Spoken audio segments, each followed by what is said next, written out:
Hello everyone, welcome back again. जैसे कि आपको थंबनेल से क्लियर होगा, हम टीजीटी कॉमर्स 2021 का जो अभी पेपर हुआ है उसको सॉल्व कर रहे थे विद ऑफिशियल आंसर की। और हमने अपनी प्रीवियस वीडियोस में 99 तक के क्वेश्चन ऑलरेडी कवर कर लिए हैं। आज की इस वीडियो में हम क्वेश्चन नंबर 100 से स्टार्ट करते हैं, ठीक है। तो चलिए, क्वेश्चन नंबर 100।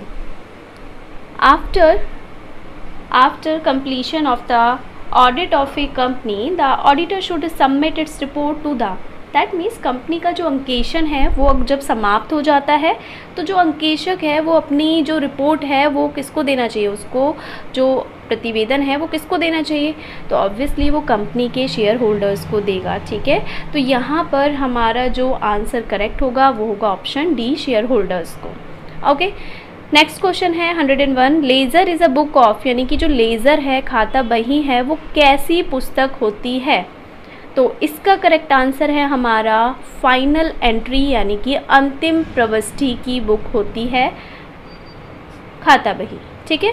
चलिए फिर देखते हैं हम अपना अगला क्वेश्चन नंबर 102।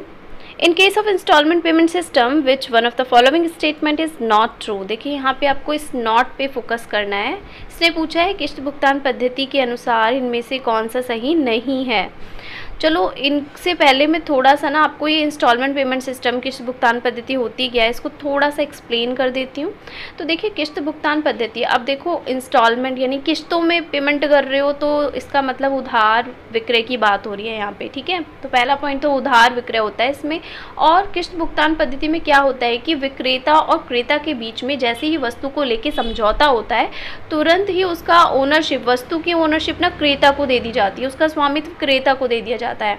अब मान लो उसने फ्यूचर में किस्तों को पेमेंट नहीं किया, या फिर उसने जो सेल्स की जो पहले से डिसाइडेड शर्तें थी वो फॉलो नहीं कर रहा है, उसके बावजूद भी विक्रेता ना उस वस्तु को वापस नहीं ले सकता, ठीक है।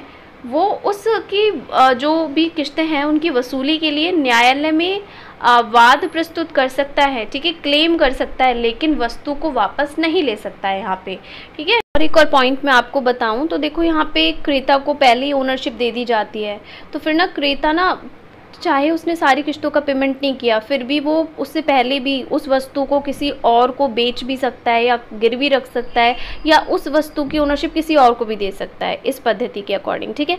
तो चलिए हम एक एक पॉइंट देखना शुरू करते हैं। पहला पॉइंट है payment of purchase price is made in agreed installment. भाई, क्रय मूल्य का भुगतान समस्त किस्तों में किया जाता है, ऑब्वियसली किस्तों में पेमेंट होता है, तो पहला पॉइंट तो करेक्ट है। सेकेंड पॉइंट है आपका on default of payment of installment seller has a right to take back the goods. अभी मैंने आपको बताया किस्त के भुगतान में अगर कोई त्रुटि होती है तो विक्रेता अपनी वस्तु को वापस नहीं ले सकता, केवल क्लेम कर सकता है, ठीक है। तो यहाँ पे कह रहा है वापस लेने का अधिकार होता है, तो भाई हमने जो अभी डिस्कस किया थ्योरी के अकॉर्डिंग भाई बिल्कुल भी नहीं होता।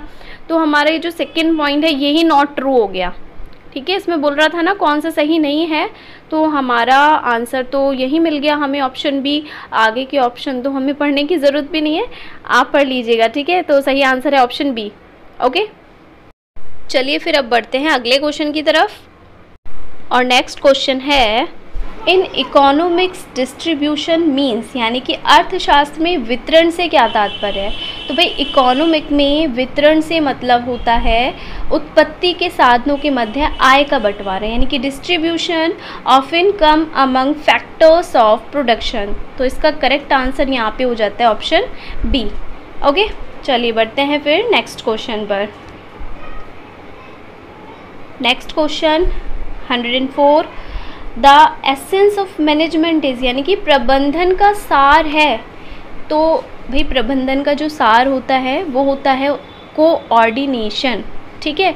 तो यहाँ पर जो ऑप्शन सी है कोऑर्डिनेटिंग, ये आपका करेक्ट हो जाता है। और इसको आप देखो, आपकी स्क्रीन पे एक इमेज शो होगी, इसके थ्रू आप इसको समझ सकते हैं। जो भी आपके मैनेजमेंट के फंक्शंस हैं लाइक प्लानिंग, ऑर्गेनाइजिंग, कंट्रोलिंग, इस सब का जो मेन सार है वो कोऑर्डिनेशन सब में बहुत ज़रूरी है। तो मेन इसका जो सार है वो कोऑर्डिनेशन आपको मिडिल में शो हो रहा है, तो आपको ये ध्यान रहेगा आप, ठीक है।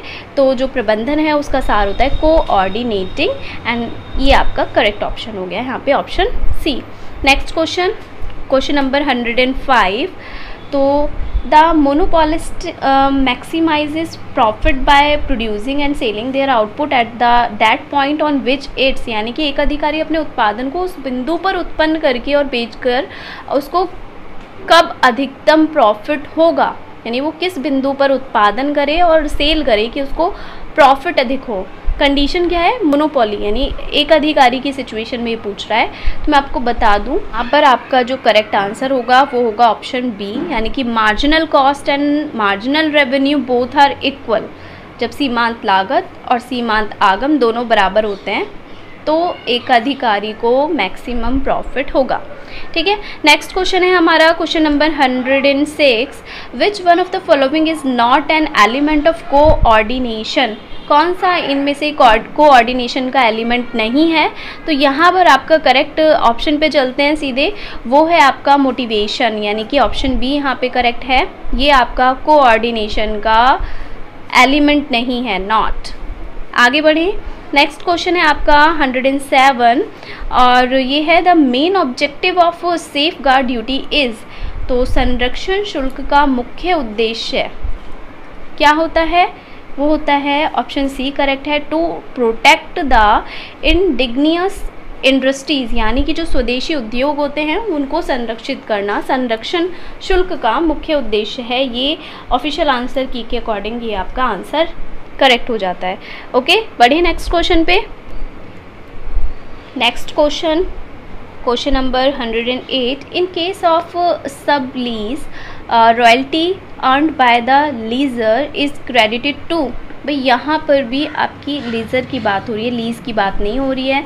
पट्टादाता जो कि होता है आपका लैंडलॉर्ड, और लैंडलॉर्ड के लिए जो रॉयल्टी अर्न अधिकार शुल्क बाद, तो यहाँ पे सब लीज की रॉयल्टी की बात हो रही है। ठीक है, तो इसका जो करेक्ट आंसर है रॉयल्टी रिसीवेबल अकाउंट होगा। ठीक है, तो इसका जो करेक्ट ऑप्शन है वो होगा ऑप्शन डी। ओके, बढ़िए नेक्स्ट क्वेश्चन पे। नेक्स्ट है आपका under quantitative techniques of credit control following technique is not included, यानी कि साख नियंत्रण की जो परिमाणात्मक तकनीक है उनमें निम्नलिखित तकनीकों को सम्मिलित नहीं किया जाता। भाई किसको नहीं इसका सम्मिलित किया जाता, नॉट इंक्लूड। ओपन मार्केट बिल्कुल होती है भाई, क्रेडिट कंट्रोल की ये एक तकनीक है, और वेरिएबल कैश रिजर्व रेशो ये भी होती है, बैंक रेट भी होता है। लेकिन ये जो सी पॉइंट है ना, रेटिंग ऑफ क्रेडिट लिमिट, ये इसका टेक्निक नहीं है। ठीक है, तो इसका जो करेक्ट आंसर है वो होगा आपका ऑप्शन नंबर सी। नेक्स्ट है आपका हार्थॉन एक्सपेरिमेंट्स पर कैरिड आउट बाय, यानी कि हार्थॉन परीक्षण किए गए थे। इसका करेक्ट आंसर है सीधे आपका ऑप्शन पे चलते हैं, जॉर्ज एल्टन मेयो। ठीक है, ये परीक्षण जॉर्ज एल्टन मेयो ने किया था। आगे बढ़े, नेक्स्ट है आपका under perfect competition a firm may earn super normal profit in, यानी कि पूर्ण प्रतियोगिता के अंतर्गत एक फर्म असामान्य यानी कि सुपर नॉर्मल प्रॉफिट अर्जित करती है। तो मैं बता दूं, पूर्ण प्रतियोगिता में सुपर नॉर्मल प्रॉफिट अल्पकाल में होता है, यानी कि शॉर्ट रन के केस में। ठीक है, नेक्स्ट आपका है question number 112, in order to implement the provisions of partnership deed the firm prepares, यानी कि साझेदारी संलेख में जो वर्णित प्रावधान हैं उनको क्रियान्वित करने के लिए फर्म द्वारा बनाया जाता है। भाई क्या बनाया जाता है, आपको पता है कि अगर आपकी पार्टनरशिप जो डीड है उसमें कोई प्रोविज़न है, ओके, तो उनको आप कहाँ पर शो करोगे। आपको ध्यान होगा कि आप जब बिल्कुल पार्टनरशिप स्टार्ट किए थे, फर्स्ट में होता है कि कोई प्रोविज़न रह गया है तो वो P&L एप्रोप्रिएशन बनाया जाता है कि नहीं। तो यहाँ पर किसी पार्टनर की ना तो एंट्री की बात हो रही है, ना ही किसी पार्टनर की एग्जिट की बात हो रही है, साझेदारी संलेख के प्रावधानों की बात हो रही है। तो ऑप्शन करेक्ट हो जाता है इसका B, profit and loss appropriation, यानी कि लाभ हानि विनियोजन खाता। ओके, आगे बढ़ते हैं। नेक्स्ट क्वेश्चन है, on 28 March 2019 stock worth ₹10,000 was lost by fire. The insurance company admitted full claim on 31 March 2019 which preparing final account it will be shown, यानी कि 10,000 का आपका जो माल है वो नष्ट हो गया था, ठीक है, कंपनी ने आपका पूरा का पूरा क्लेम एक्सेप्ट कर लिया, तो ये फाइनल अकाउंट में बनाते समय आप कहाँ पर दिखाओगे। ओके, क्लियर है, समझ में आ गया। तो भाई देखो, आपने जब इंश्योरेंस क्लेम किया होगा तो आप जो भी ये ट्रांजैक्शन, ये स्टॉक वाला जो होता है, आपको पता है स्टॉक कहाँ जाता है, ट्रेडिंग, वहाँ पे मेमोरेंडम ट्रेडिंग अकाउंट बनता है, ठीक है, तो वहाँ तो जाएगा ही। फाइनल अकाउंट की बात हो रही है तो वहाँ भी आप स्टॉक शो करते हो कि नहीं, तो वो वहाँ भी जाना चाहिए, तो उसके अकॉर्डिंग आपका जो आंसर करेक्ट बैठता है वो होगा both in trading account and balance sheet. तो इसका जो करेक्ट ऑप्शन है वो है option D. Okay, next question है अब आपका 114, जो है किराया क्रय पद्धति के अंतर्गत क्रेता व विक्रेता के मध्य कैसा रिलेशन होता है। तो हम डायरेक्ट इसके ऑप्शन पे जाते हैं, यानी कि अंडर हायर परचेज सिस्टम की बात हो रही है, और the relationship between buyer and seller, उसको बोलते हैं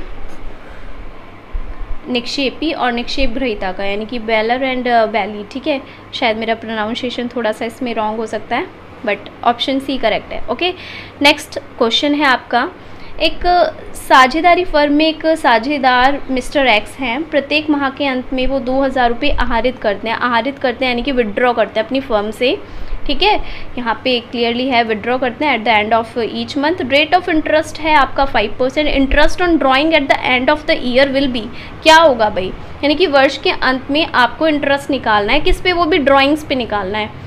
ओके, तो इसका जो करेक्ट आंसर है वो आंसर है आपका ऑप्शन सी, यानी कि 550 रुपीज़, यानी कि 550 रुपीज़, ठीक है। अब मैं इसको आपको सॉल्व भी करके दिखाऊं, चलो तो इसको सॉल्व करते हैं।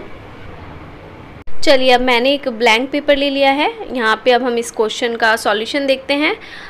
इसमें लिखा हुआ है मिस्टर एक्स, सबसे पहले हमें निकालना क्या है, इंटरेस्ट ऑन ड्राइंग, वो लिख लेते हैं, इंटरेस्ट ऑन ड्राइंग्स निकालना है हमको। ओके, क्वेश्चन में लिखा हुआ है मिस्टर एक्स प्रत्येक माह के अंत में 2,000 आहरित करता है, तो 2,000 प्रत्येक माह, भाई कितने मंथ होते हैं साल में, 12 महीने होते हैं, सभी को पता है, ठीक है। और आगे देखो रेट इसमें ऑलरेडी गिवन है, कितने, 5%, परसेंट के लिए आप परसेंट हटाओगे अपॉन में 100 आएगा, तो 5/100 लिखोगे आप 5% को। ओके, और आगे इसने हमें देखो एक लैंग्वेज पे फोकस करना है। फर्स्ट ऑफ ऑल मैं आपको बता दूं, अपने कंडीशन कभी ड्राइंग्स की जब आपने पढ़ा होगा, यहाँ पे लिखा हुआ है एट द एंड ऑफ, ठीक है, यानी कि माह के अंत में। आपको ध्यान होगा कि 3 कंडीशन होती हैं, प्रत्येक माह के प्रारंभ में जब निकाला जाता है तो कितने महीने का इंटरेस्ट लगना चाहिए ड्राइंग्स पर, प्रत्येक माह के मध्य में निकालते हैं तो कितना लगना चाहिए, प्रत्येक माह के अंत में निकालते हैं तो कितना लगना चाहिए, ठीक है, ये आपने पढ़ा होगा जब पार्टनरशिप किया होगा। यहाँ पे बोला है प्रत्येक माह के अंत में, तो जब अंत की बात होती है तो हम लगाते 5.5 महीने का इंटरेस्ट, तो 5.5 महीने, और बिकॉज ऑफ मंथ की बात हो रही है अपॉन में आप 12 भी लिखोगे। ओके, अब इसको हम सॉल्व करते हैं। अगर आपको कंडीशन पता है ना तो आप इजीली इनको सॉल्व कर पाओगे। देखो, अब यहाँ पर 12 से 12 कट हो गया, पॉइंट हटा के हमने 0 बढ़ा दिया, और 2 0 से ऊपर 0, 1 0 से वो भी कट हो गया। 2 × 5, अब इसको सॉल्व कर दो, 2 × 5 10, एक 0 ही तो बढ़ गया वहाँ पे, 550 रुपीज़, ईजिली सॉल्व हो गया, कुछ भी नहीं था इसमें, ठीक है। बस आपको कंडीशन पता होनी चाहिए। अगर आपको जानना है कि क्या होता है, मैं लिख देती हूँ, अगर प्रत्येक माह के प्रारंभ में कोई पार्टनर ड्राइंग्स करता है, आहरण करता है, तो कितने महीने का लगाओगे आप इंटरेस्ट, वो लगेगा 6.5 महीने का। ओके, अगर आप मध्य में निकालते हो, मध्य में, तो आप 6 माह का लगाओगे, और अगर आप प्रत्येक माह के अंत में ड्राइंग्स करते हो तो 5.5 महीने। ये अगर आपको याद है तो रेट आपको गिवन होगा, अमाउंट आपको ईयरली चाहिए होती है, वो मंथ की मल्टीप्लाई करके आ जाएगी, एंड देन आपको डायरेक्टली सॉल्व कर देना है। ओके, बड़े नेक्स्ट क्वेश्चन पे। नेक्स्ट क्वेश्चन है ऑडिटिंग इज मैंडेटरी फॉर, यानी कि अंकेशन अनिवार्य है। डायरेक्ट इसके आंसर पे जाते हैं, भाई संयुक्त स्कंद कंपनियों के लिए अनिवार्य होता है, तो बी ऑप्शन यहाँ पे करेक्ट हो जाता है, joint stock companies. Next question है 117, the law of variable proportions assumes, यानी कि परिवर्तनशील अनुपातों के नियम में यह मान लिया जाता है कि क्या माना जाता है उसमें, अगर आपने नियम पढ़ रखा है तो आपको पता होगा। फिलहाल मैं सीधे डायरेक्ट करेक्ट को इसका जो करेक्ट ऑप्शन है उस पर जाती हूँ।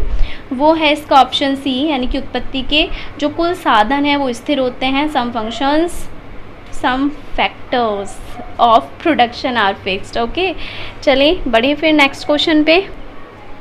नेक्स्ट क्वेश्चन है आपका, the Gresham's law specifies that, यानी ग्रेशम का नियम स्पष्ट करता है कि भाई ग्रेशम के नियम के अकॉर्डिंग क्या है कि bad money drives good money out of circulation. तो इसका करेक्ट ऑप्शन ये है। और ये है क्या ग्रेशम का नियम, थोड़ा सा मैं आपको एक्सप्लेन कर देती हूँ। देखो इंग्लैंड में ना, इंग्लैंड की जो महारानी जिस टाइम थी एलिजाबेथ फर्स्ट, तो उस टाइम पे उन्होंने सोचा था कि हम ना हमारी जो करेंसी जो चल रही है वो बहुत पुरानी हो गई है, कटे फटे नोट हैं और पुराने कॉइन्स हैं, उनको हम रिप्लेस कर देते हैं, मतलब उनको भी चलने दें लेकिन हम एक नई मुद्रा चलन में ला देते हैं। और धीरे धीरे क्या होगा, नई मुद्रा के आने से ये जो कटे फटे नोट हैं और जो पुराने कॉइन्स हैं ये अपने आप ही चलन से बाहर हो जाएंगे। तो उन्होंने नई मुद्रा को लॉन्च कर दिया। ओके, लेकिन हुआ क्या, उन्होंने कुछ टाइम बाद देखा कि चलन में अभी भी पुराने नोट और सिक्के चल रहे हैं। उन्हें ये बात समझ ही नहीं आई कि नई मुद्रा मार्केट में आने पर भी पुरानी मुद्रा चलन में क्यों है। तो उन्होंने अपने आर्थिक सलाहकार, इनका नाम था सर टॉमस ग्रेशम, ठीक है, उन्हीं के नाम पर ये नियम है ग्रेशम का नियम, उनको ये बात बताई और उन्होंने फिर इस पर अध्ययन किया और उन्होंने फाइनली उनको बताया कि ऐसा इसलिए हुआ। उन्होंने यही थ्योरी दी कि बुरी मुद्रा अच्छी मुद्रा को चलन से बाहर कर देती है, यानी कि जो बुरी यानी कटी फटी जो पुरानी जो करेंसी है उसने अच्छी करेंसी को भी आउट कर दिया। सुनने में अजीब लग रहा है लेकिन ये फैक्ट है।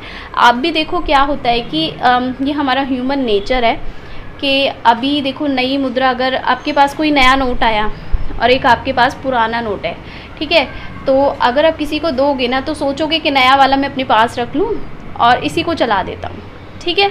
तो मार्केट में वो पुराने नोट ही घूमते रहते हैं। हर इंसान की प्रवृत्ति होती है कि नई चीज़ को वो संभाल के रखना चाहता है।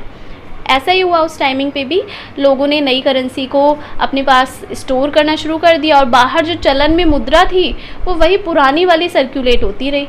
ओके, आई होप आपको क्लियर है। ज़्यादा डिटेल में जाएंगे तो वीडियो लंबा हो जाएगा। आगे बढ़ते हैं नेक्स्ट क्वेश्चन पे।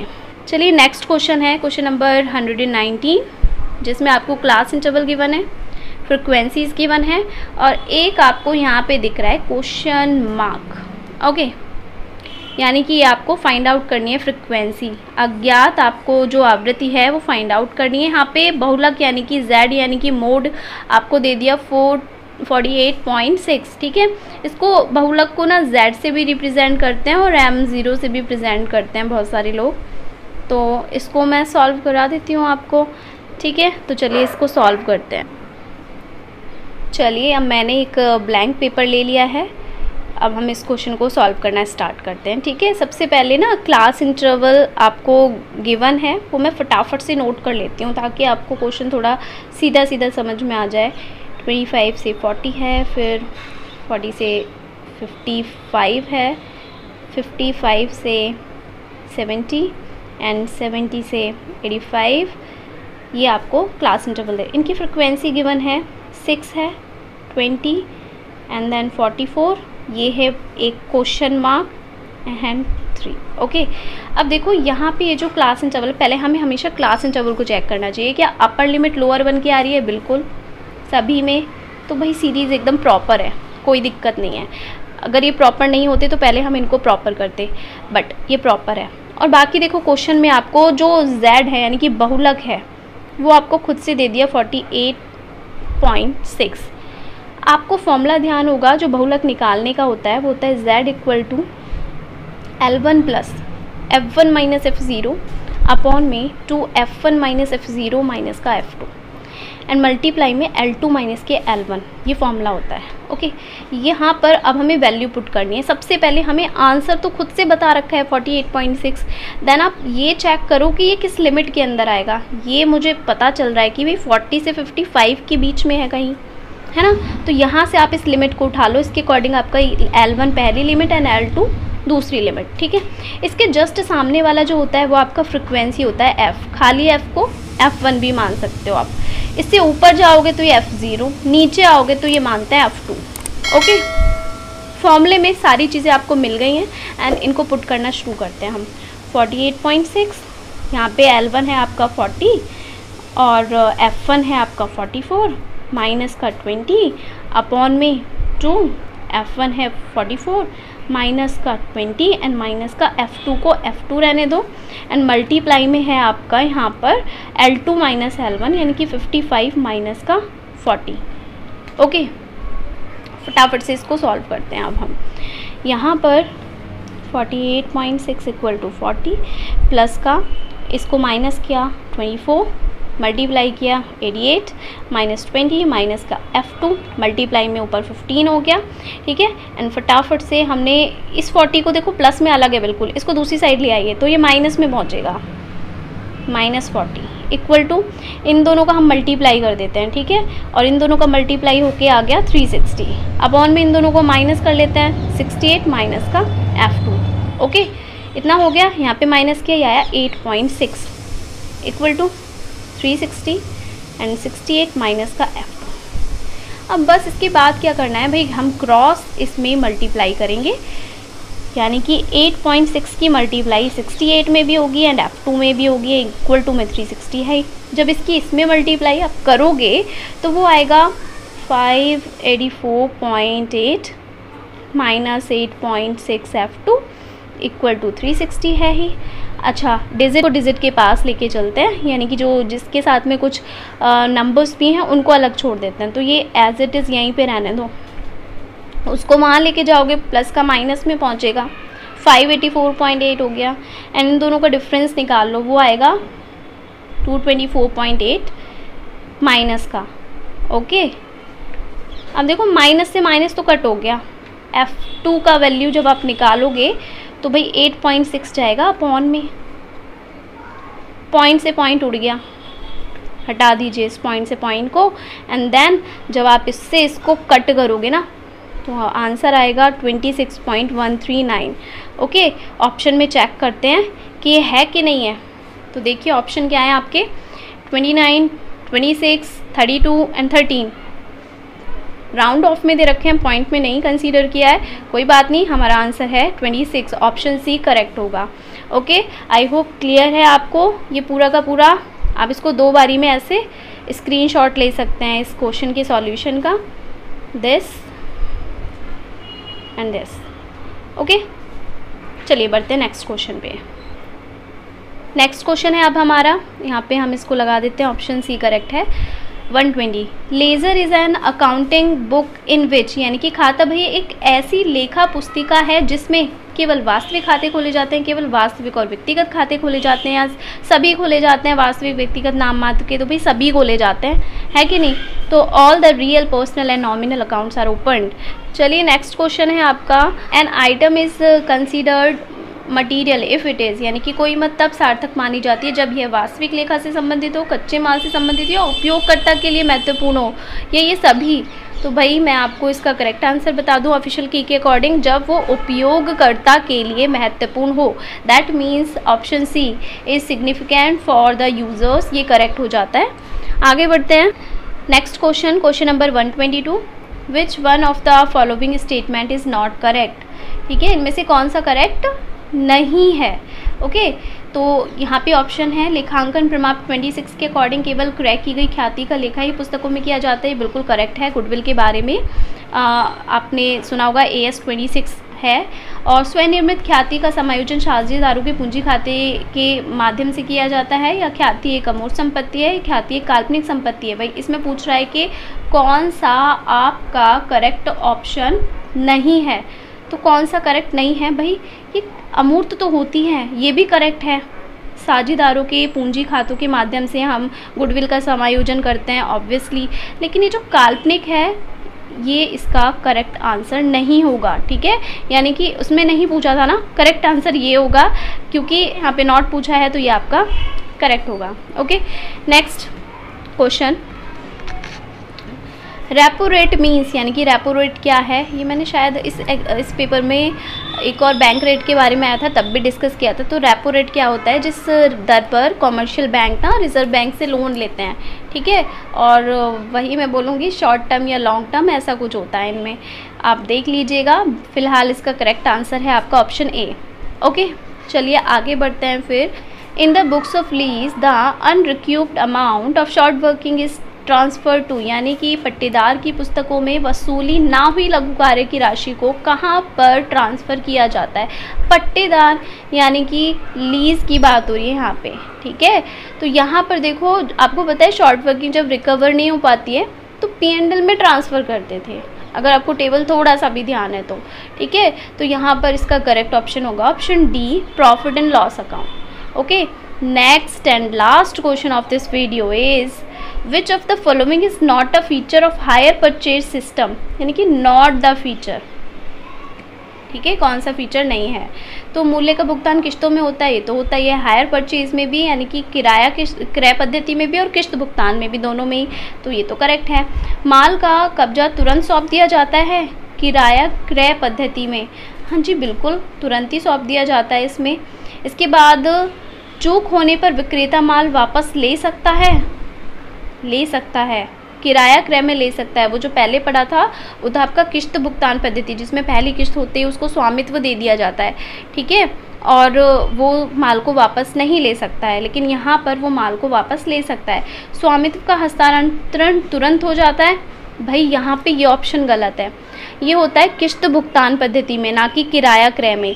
यहाँ पे हायर परचेज सिस्टम में क्या होता है कि जब तक वो सारी इंस्टॉलमेंट पेमेंट नहीं हो जाती है फाइनल तक, तब तक उसको उसकी ओनरशिप नहीं दी जाती है, मतलब उसको वस्तु तो दे दी जाती है, यानी कि उसको यूज़ करने के लिए दे दी जाती है, कब्जा तो तुरंत दे दिया जाता है, लेकिन उसको जो ओनरशिप है वो तभी मिलती है जब फाइनल पेमेंट हो जाती है। ओके, तो यहाँ पे जो ऑप्शन डी है वो इसके अकॉर्डिंग मैच नहीं होता, not a feature of hire purchase system, यहाँ पे ये करेक्ट हो जाता है। ओके, अब देखिए आपके इस पेपर में दोनों ही मेथड्स को पूछ लिया गया है, किराया क्रय पद्धति और किस्त भुगतान पद्धति, ठीक है। दोनों ही मेथड में आपको कोई कंफ्यूजन या डाउट है तो आप आपकी स्क्रीन पे देखिए, दोनों मेथड के डिफरेंस के कुछ पॉइंट्स यहाँ पे गिवन है, आप इनको देख सकते हैं और आपका कोई डाउट भी होगा तो आप इससे क्लियर कर सकते हैं, ठीक। तो चलिए इस लास्ट क्वेश्चन के साथ में हमारा ये पेपर भी कंप्लीट सॉल्व हो चुका है। आई होप आपको वीडियो अच्छी लगी हैं, आपके लिए थोड़ा बहुत भी अगर ये वीडियो यूज़फुल रही तो वीडियो को लाइक कर दीजिएगा, चैनल को सब्सक्राइब कर लीजिएगा एंड शेयर कर दीजिएगा वीडियो को अपने फ्रेंड्स में। Thank you for watching. Okay, bye bye.